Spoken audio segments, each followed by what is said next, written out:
Okay hi friends. सो पता लगा पहले वीडियो में मेरे वॉइस के काफ़ी इशू रहे कि म्यूज़िक बहुत ज़्यादा आगे था और मेरी जो बात थी वो समझ में नहीं आ रही थी काफ़ी लोगों के लिए।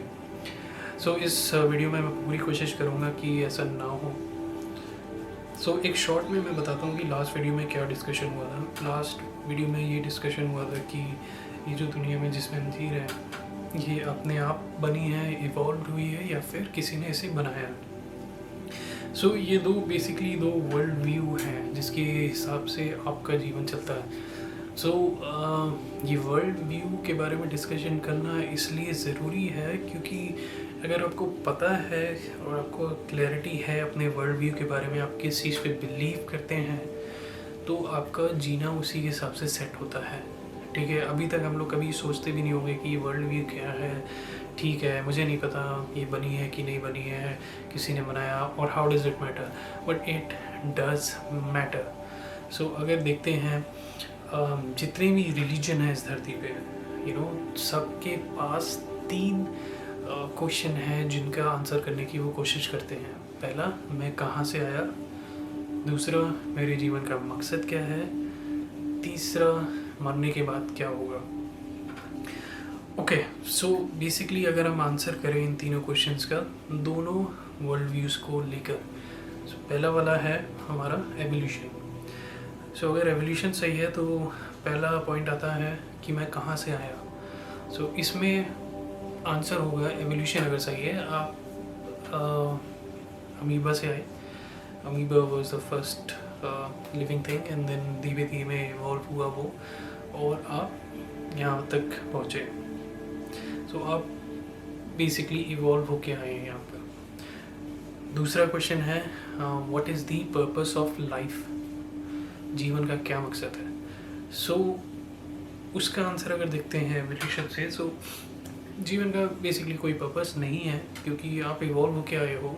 जो मनाए करो, अच्छा लगता है तो जियो, नहीं अच्छा लगता तो कोई बात नहीं, बट जीना पड़ेगा। एंड क्या मकसद है जो दूसरे कर रहे हैं उनको देख के जो कर रहे हैं वही शायद करना चाहिए, क्योंकि सबके लिए वही है, सबने कर रखा है, यही है शायद मेरे जीवन का मकसद। पैसे कमाना है, खाना है, जीना है, फैमिली को पालना है, इसके अलावा और क्या हो सकता है। ठीक है, और तीसरा क्वेश्चन है कि मरने के बाद क्या होगा। सो मरने के बाद बेसिकली अगर एवोल्यूशन सही है तो आपको या तो ग्रेव में डाल दिया जाएगा या तो आपको जला दिया जाएगा।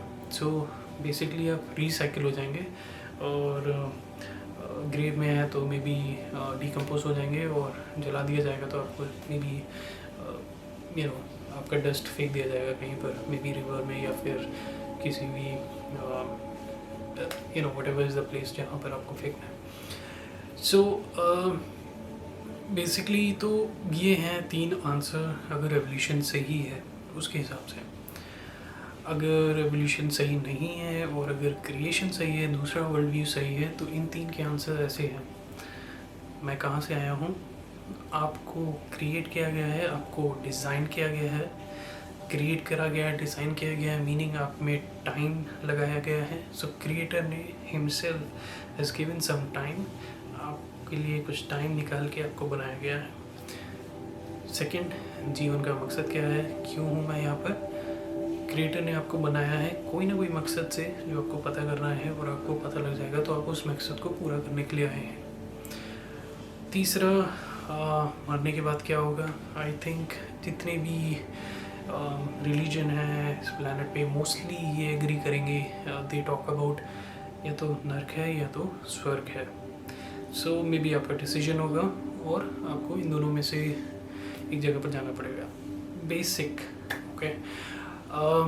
नाउ अब देख सकते हैं कि इन दोनों के कंपैरिजन में कितना डिफरेंस हो गया आपकी लाइफ की मीनिंग का। एक में आपका कोई मकसद नहीं था, आप दूसरों की तरह जी रहे हो, सारी चीज़ें कर रहे हो, जो कर रहे हैं देख देख के, उनको भी नहीं पता वो क्यों कर रहे हैं, वो भी दूसरों को देख के सीख रहे हैं। और जब आप क्रिएटर के द्वारा बनाए गए हैं या फिर डिज़ाइनर ने आपको डिज़ाइन किए हैं, तो आपके अंदर प्रोग्राम्स डाले हैं, कुछ चीज़ें आपको पसंद हैं जो आपके लिए आपको करनी चाहिए, फॉर एग्ज़ाम्पल कई लोग होते हैं जिनको क्रिकेट अच्छा लगता है। फॉर एग्ज़ाम्पल कोई भी बढ़िया क्रिकेटर का नाम ले लीजिए, वो उनको पता है कि मुझे क्रिकेट खेलना है। कुछ लोग हैं जो बहुत ही अच्छे आर्टिस्ट हैं, उन्हें पता है कि मुझे क्या करना है, राइट। सो कोई ना कोई मीनिंग है आपका, ठीक है। अगर वो सही है तो आपको मीनिंग ढूंढना है, राइट। एंड मरने के बाद तो एज यू नो कि हेवन और हेल वाली बात हो गई है। सो बेसिकली ये ज़रूरी इसलिए था कि अगर हम इस टॉपिक पे डिसीजन कर रहे हैं एवोल्यूशन और क्रिएशन पे, तो हमें पता होना चाहिए कि हम अपना इतना टाइम लगा के देख रहे हैं, इससे क्या मतलब क्या सोल्यूशन निकलेगा, इसका कोई फ़ायदा है भी या फिर ऐसे ही हम लोग देख रहे हैं इसे। फ़ायदा ये है बेसिकली आपके जीवन का नज़रिया एकदम बदलेगा। फॉर एग्ज़ाम्पल वेग एग्ज़ाम्पल कि अगर आप सड़क पे जा रहे हैं और आपको 2000 का नोट पड़ा मिलता है, तो अगर आप एवोल्यूशन फॉलो करते हैं देन सब कुछ सही है, कुछ भी गलत नहीं है। यू डोंट नो कि गलत क्या है। आपको पेरेंट्स जो बोलते थे वो सही है, वो गलत है। मे बी कुछ टाइम बाद आपको लगता है अरे पेरेंट्स तो ऐसे बोलते थे, मे बी ये सही नहीं है। आप पहले उनके टाइम में सही रहा होगा, हमारे टाइम में सही नहीं है।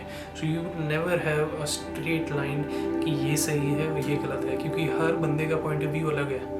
अगर वो 2000 का नोट पड़ा है तो एक बंदा सोचेगा कि मैं उसे उठा के रख लेता हूँ, मेरे काम आ जाएगा, आई नीड इट। दूसरा बंदा जो क्रिएशन को फॉलो करता है, वो क्या सोचेगा कि ये शायद किसी का गिर गया है और मुझे इसकी हेल्प करनी चाहिए, जिसका है उसको वापस पहुंचाने में। सो बेसिकली पॉइंट ये है कि आपका जो छोटे छोटे डिसीजन होते हैं उसमें आपका रीज़न बदल जाता है। आपकी सड़क पे किसी से लड़ाई हुई, किसी ने गाड़ी अचानक से रोक दी और आपने भी रोकी और आपकी गाड़ी टकरा गई और गलती उसकी थी, तो आप गुस्सा हो गए और आपने जाके उसे मे बी चिल्ला दिया, जो भी करा आपने। बट अगर आप एवोल्यूशन फॉलो करते हैं तो आपके दिमाग में एक सेकंड भी नहीं आएगा कि मैंने सही करा है कि गलत किया है। बट अगर आप क्रिएशन फॉलो करते हैं तो आपको पता है कि आपको सामने वाले को प्यार करना है, माफ़ करना है, क्योंकि क्रिएटर ने रूल दिए हैं। ये रूल्स जो हैं कि जो कॉमन्स वाले मैं बात कर रहा हूँ, ये ऑलमोस्ट हर रिलीजन में होते हैं।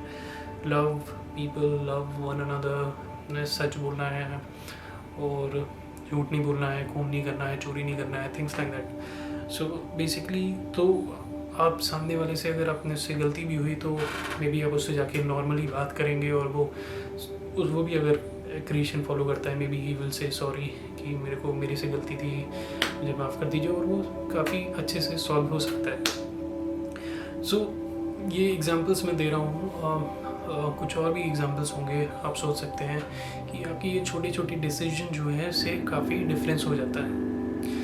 तो नेक्स्ट जो मैं वीडियो बनाऊंगा इसमें क्रिएशन और रेवोल्यूशन की थोड़ी सी और डेप्थ में पढ़ाई करेंगे, पढ़ाई ठीक है।